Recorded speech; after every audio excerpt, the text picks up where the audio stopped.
കളി കൈവിട്ടു പോയെന്ന് തോന്നിച്ചെടുത്തു ഇഞ്ചുറി ടൈമിൽ അവിശ്വസനീയമായ ഗോളുമായിട്ട് പോർച്ചുഗൽ യൂറോ കപ്പിൽ വിജയം ആഘോഷിച്ചു. ഇന്ന് നടന്ന മത്സരത്തിൽ ചെക്ക് റിപ്പബ്ലിക്കിനെയാണ് 1-നെതിരെ 2 ഗോളുകൾക്ക് പോർച്ചുഗീസ് ഫുട്ബോൾ ടീം പരാജയപ്പെടുത്തിയത്. ഇഞ്ചുറി ടൈമിലായിരുന്നു പോർച്ചുഗലിന്റെ വിജയ ഗോൾ വന്നത് എന്ന് നമ്മൾ ആദ്യം തന്നെ പറഞ്ഞല്ലോ. മത്സരത്തിന്റെ ആദ്യ പകുതിയിൽ മികച്ച ഫുട്ബോൾ കളിക്കാൻ പോർച്ചുഗലിന് കഴിഞ്ഞെങ്കിൽ പോലും ഗോൾ കണ്ടെത്താൻ അവരെ കൊണ്ട് പറ്റില്ല. ബ്രൂണോ ഫെർണാണ്ടസ് 2 മികച്ച അവസരങ്ങൾ ഒരുക്കി നൽകിയെങ്കിലും മുതലെടുക്കാൻ താരങ്ങൾക്ക് പറ്റില്ല. റാഫേലിയോ ആണ് ആ 2 അവസരങ്ങളും പാഴാക്കിയത്. അതിനിടെ ക്രിസ്ത്യാനോ റൊണാൾഡോയുടെ മനോഹരമായിട്ടുള്ള ഒരു ഷോട്ട് വളരെ കഷ്ടപ്പെട്ടിട്ടാണ് ചെക്ക് റിപ്പബ്ലിക്കിന്റെ ഗോൾ കീപ്പറായിട്ടുള്ള സ്റ്റാനക്ക് തടഞ്ഞിട്ടത്. ക്രിസ്ത്യാനോ റൊണാൾഡോ ഈ പ്രായത്തിലും സെറ്റാണ് എന്ന് പ്രൂവ് ചെയ്യുന്നതായിരുന്നു സ്റ്റാനക്കിനെ വിറപ്പിച്ച ആ ഒരു ഷോട്ട്. രണ്ടാം പകുതിയുടെ 62ാമത്തെ മിനിറ്റിൽ ചെക്ക് റിപ്പബ്ലിക് അവരുടെ ഒരു ആദ്യത്തെ ഷോട്ട് ഓൺ ടാർഗറ്റ് തന്നെ ഗോളാക്കി മാറ്റി ലീഡ് എടുക്കുന്ന കാഴ്ച നമ്മൾ കണ്ടു.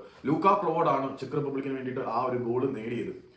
ഇതിനുശേഷം പോർച്ചുഗീസ് ഫുട്ബോൾ ടീം ഇതുവരെ ഇല്ലാത്ത വിധം ഉണർന്ന് പ്രവർത്തിക്കുന്നത് നമ്മൾ കണ്ടു. ആദ്യ ഗോൾ വീണതോടുകൂടി എങ്ങനെയെങ്കിലും തിരിച്ചടിക്കുക എന്നുള്ള മനസ്സുമായിട്ട് ഗോളിന് വേണ്ടി ദാഹിക്കുന്ന പോർച്ചുഗീസ് പടയാണ് നമ്മൾ കണ്ടത്. 69ാമത്തെ മിനിറ്റിൽ അവർക്ക് സമനില ഗോൾ കണ്ടെത്താൻ കഴിഞ്ഞു. ഒരു സെൽഫ് ഗോളാണ് പോർച്ചുഗലിനെ കളിയിലേക്ക് മടക്കി കൊണ്ടുവന്നത്. ഇതിനുശേഷം വിജയ ഗോളിന് വേണ്ടിയിട്ട് പോർച്ചുഗൽ നിരന്തരം ചെക്ക് റിപ്പബ്ലിക്കിന്റെ പാളയം ആക്രമിച്ചുകൊണ്ടേയിരുന്നു. 87ാമത്തെ മിനിറ്റിൽ ജോട്ടയിലൂടെ പോർച്ചുഗൽ ലീഡ് എടുത്തെങ്കിൽ പോലും ആ ഒരു ഗോളിന്റെ ബിൽഡപ്പിനിടയിൽ ക്രിസ്ത്യാനോ റൊണാൾഡോ ഓഫ് സൈഡ് ആണ് എന്ന് തെളിഞ്ഞതിനെ തുടർന്ന് ആ ഗോൾ ഡിസോൾവ് ചെയ്യപ്പെടുന്ന കാഴ്ച നമ്മൾ കണ്ടു. പക്ഷേ പോർച്ചുഗൽ അവിടെ നിന്നും തളരുന്ന കാഴ്ച നമ്മൾ കണ്ടില്ല. ഇഞ്ചുറി ടൈമിൽ സബ്സ്റ്റിറ്റ്യൂട്ട് ആയിട്ട് വന്ന കോൺസാവിലൂടെ വിജയ ഗോൾ നേടാൻ പോർച്ചുഗലിനെ കൊണ്ട് കഴിഞ്ഞു. ഇത് പോർച്ചുഗലിന്റെ വിജയം ഉറപ്പിക്കുന്ന ഗോൾ തന്നെയായിരുന്നു. ഇനി ഗ്രൂപ്പിൽ ജോർജിയയും തുർക്കിയുമാണ് പോർച്ചുഗലിന്റെ എതിരാളികൾ. ഈ ഒരു പോക്ക് പോവുകയാണെങ്കിൽ ഒരുപക്ഷെ പോർച്ചുഗൽ തന്നെ ഗ്രൂപ്പ് ചാമ്പ്യന്മാരായി മാറും എന്ന് നമുക്കിപ്പോൾ വിശ്വസിക്കാം.